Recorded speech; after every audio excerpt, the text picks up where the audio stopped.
Radio à vous l'été, l'esprit patriotique. Varus, c'est bonjour.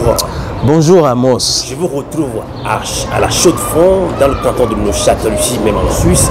Nous sommes le 13 avril 2024. Vous avez participé à la journée de réflexion et de prière à l'honneur du Togo, c'est-à-dire pour le Togo, parce que le Togo va très très mal. C'est ça. Et en même temps, finalement, après les évêques du Togo, les pasteurs aussi ont compris qu'il faut quand même y prier pour le Togo. C'est ça. C'est ça. Alors, comme on le dit, avant de tout commencer dans la vie, avant de commencer quelque chose, un projet, il faut confier ce projet-là au Père de la vie même. Et je vais ajouter en disant, comme la victoire est au départ, sinon elle ne sera pas à l'arrivée, il faut se confier à Alpha et Oméga de la vie. Et c'est ce à quoi on nous a invités aujourd'hui. En tant que président de cette communauté. Moi, en tant que président de la communauté togolaise en Suisse, oui. Et on a envoyé l'invitation à tous nos frères et sœurs. Et ce serait bien qu'ils soient là. J'ai l'impression qu'on ne voit pas cette dimension spirituelle du combat qu'on est en train de mener, de la lutte pour la libération. La lutte pour la libération humaine s'inscrit dans un univers entier où des forces se battent pour avoir la prééminence, pour dominer. Et c'est pour cela que nous devons aussi nous confier au Père de la vie, au puissant des puissants, pour qu'il nous donne la puissance, pour qu'il nous donne la victoire finale. Alors, par rapport à ce que le gouvernement appelle révision constitutionnelle, où le peuple et l'opposition, et même la société civile, parlent plutôt de coup d'État constitutionnel, on voit même après les réactions des évêques du Togo, le pouvoir s'agit toujours à valider ce projet de révision constitutionnelle. Les manifestations sont interdites, l'opposition continue. Oui. Aujourd'hui, samedi, justement 13, la campagne pour les élections sont annoncées. Pour ces Togolais, nous devons plutôt nous concentrer pour une mobilisation générale pour chasser Fonacibé. Pour d'autres, on peut aussi passer par les élections. Est-ce qu'on s'embrouille? Que faut-il faire vers Josué? Mais je pense que telles que les choses se sont dessinées jusqu'à présent, il faut favoriser toutes les options.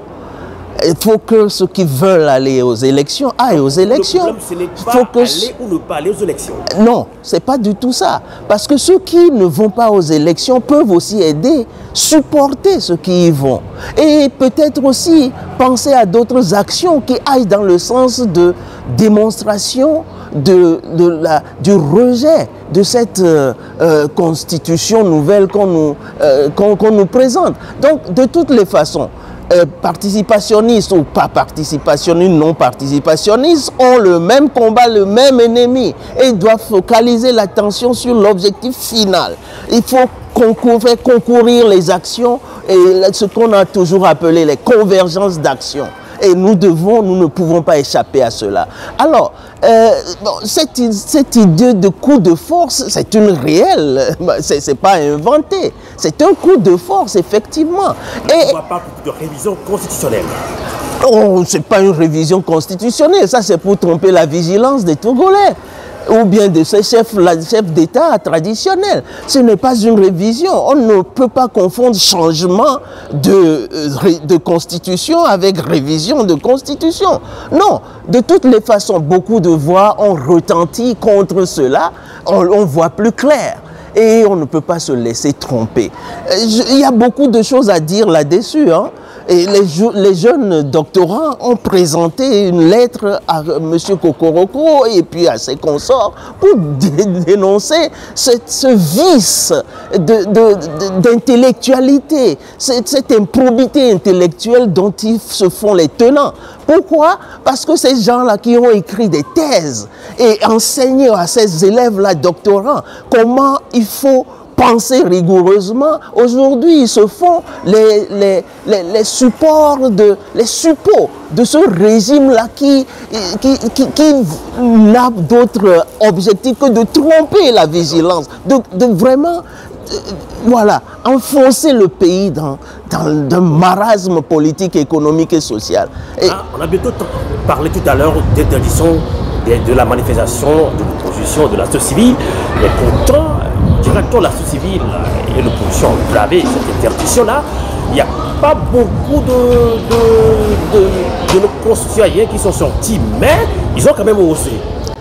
Oui, ils ont osé. Je pense que c'est une bonne chose. Et moi, je suis contre le fait que, sur le plan du droit international, les citoyens de tout pays ont le droit de se manifester contre les autorités lorsque celles-ci se trouvent dans le mal, entre guillemets, gouvernent mal. Les populations ont toujours peur des répressions. C'est la peur qui fait cela. Et d'ailleurs, les autorités, enfin, les membres des partis politiques d'opposition, je ne vois pas, et les membres des mouvements de société civile, il faut rompre avec cette idée d'obéissance-là à des lois pour des besoins, pour des buts et objectifs qui ne sont pas appréciés, agréés par le régime. Donc, à un moment donné, il faut faire les manifestations sans autorisation.